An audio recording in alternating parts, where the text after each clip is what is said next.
నేను గతం నుంచి చెప్తున్నా, సిరిసిల్ల సెంటర్ గా, సిరిసిల్ల వేదికగా ఒక కంట్రోల్ రూమ్, ఒక వార్ రూమ్ లెక్క కంట్రోల్ రూమ్ పెట్టుకుని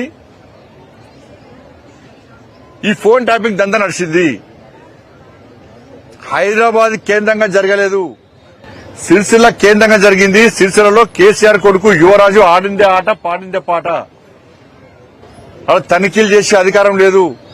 బ్రిటిష్ పాలనలా, ఆ నిజాం పాలనలా, ఒక రాజుల పాలనలా, జీ హుజూర్ అనేటువంటి పాలన ఏ విధంగా సాగిందో కేసీఆర్ కొడుకు పాలనలో సిరిసిల్లలో అదే విధంగా జరిగింది.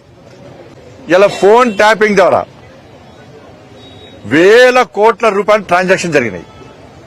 వేల కోట్ల రూపాయలు రియల్ ఎస్టేట్ వ్యాపారాన్ని వసూలు చేసిర్రు. ప్రముఖ వ్యాపారవేత్తల దగ్గర వసూలు చేసిర్రు.